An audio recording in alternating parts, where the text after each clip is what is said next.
Graça e paz da parte de Deus, nosso Pai, de nosso Senhor e Salvador Jesus Cristo.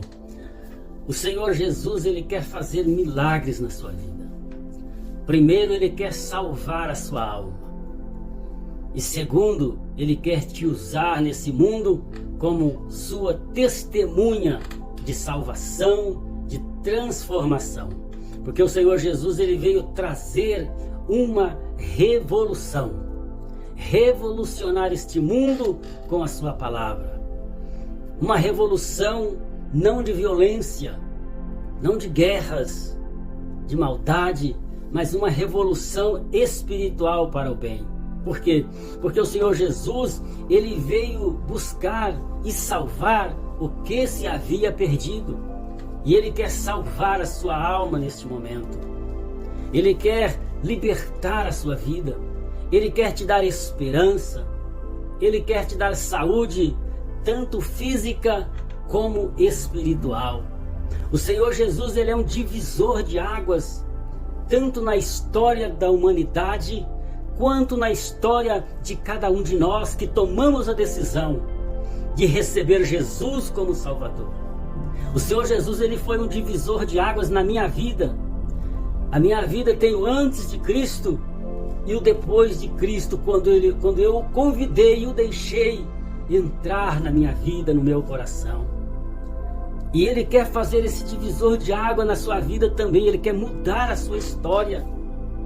É somente você se arrepender dos seus pecados e pedir perdão a Deus em nome do Senhor Jesus Cristo, e você será perdoado, terá o seu nome escrito no livro da vida do Cordeiro, e a sua vida vai ser uma vida diferente, uma vida antes e depois de Cristo.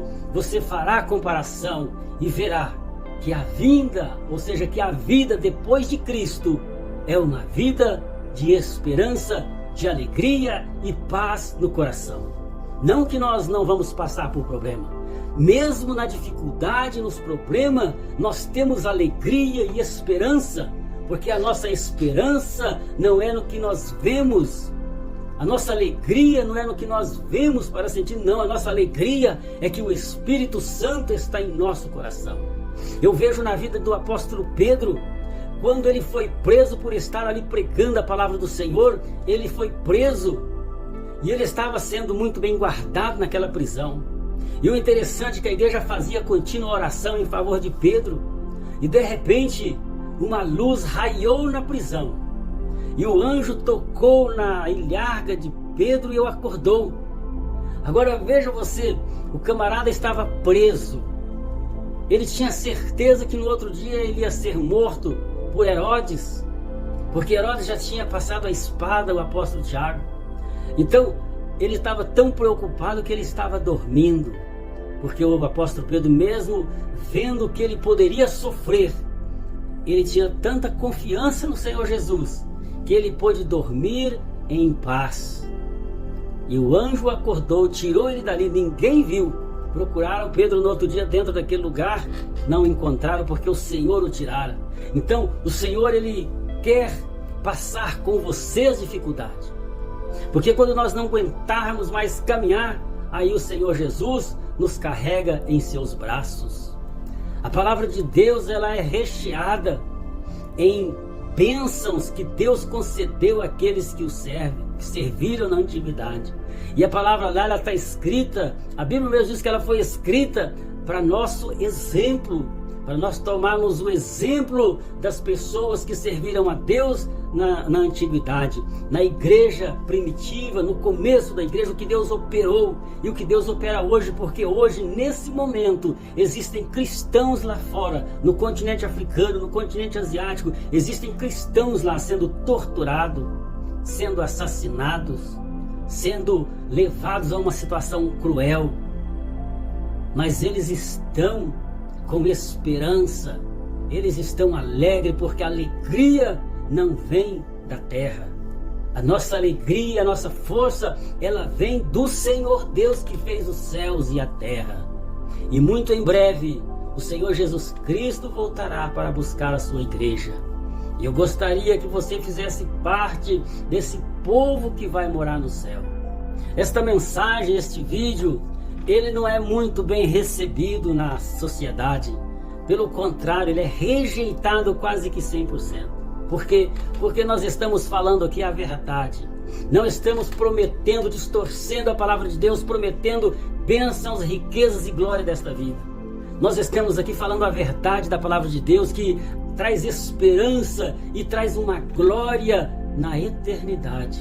Porque a nossa vida aqui é passageira, mas muitos têm tapado seus ouvidos de ouvir a verdade da palavra de Deus, e muitos têm torcido a palavra de Deus para que sejam bem recebidos, para que façam fama e fortuna nesse mundo, às custas de pessoas indoutas, incautas, sem entendimento, que não estudam a Bíblia, e com isso eles estão ficando milionários, bilionários, às custas de torcer a verdade da palavra de Deus.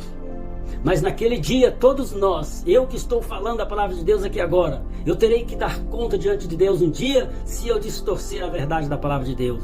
E essas pessoas terão que dar conta também, porque torcem a palavra de Deus. Mas a Bíblia já fala isso, que as pessoas torceriam a palavra de Deus, levantariam doutores segundo a sua vontade, o desejo da sua carne. E tem o que mais tem hoje nos meios de comunicação, são pessoas enganando o povo, e o povo recebe melhor o engano do que a verdade. Porque o ser humano, eles preferem confiar na mentira do que confiar na verdade. Infelizmente isso está no coração do ser humano. Então a decisão é de cada um de nós. Quem nós vamos ouvir? Vamos ouvir a verdade da palavra de Deus, ou vamos deixar nos enganar para que nós possamos alcançar alguma bênção material e física nessa vida? Que isso na verdade não importa nem um pouquinho. Porque o Senhor Jesus disse: o que adianta o homem ganhar o mundo inteiro e perder a sua alma ou se prejudicar? E quantos estão sendo prejudicados por amar este século, por amar as coisas desse mundo? São líderes religiosos causando o maior escândalo nesse nosso país e no mundo, porque eles desejaram a glória deste mundo, se entregaram aos desejos da sua carne, se tornaram escravo do dinheiro, da fama, e estão escandalizando a obra de Deus. Mas cada um de nós, o apóstolo Tiago já falou isso, que todos nós teremos que dar conta diante de Deus de tudo aquilo que nós pregamos e falamos do Senhor nosso Deus. Por isso eu procuro falar a verdade da palavra de Deus. São palavras simples, mas é palavra que você pode compreender e entender que há verdade nisso. Se você ler a Bíblia, se você estudar a Bíblia, você vai ver que nós estamos falando aqui uma palavra de verdade, porque o meu compromisso é com Deus, e o meu compromisso que o Senhor Jesus me chamou para que eu pudesse evangelizar. Eu sou um evangelista. Então esse é o dom que Deus me deu, evangelizar, levar a verdade do evangelho maravilhoso, que é a salvação de todo aquele que crer em Jesus Cristo. Que Deus te abençoe e que Ele continue falando ao seu coração através dessas palavras pelo teu Santo Espírito. Curta o vídeo, que vai ajudar melhor para que o vídeo possa alcançar mais pessoas. Que Deus te abençoe em nome do Senhor Jesus. Amém.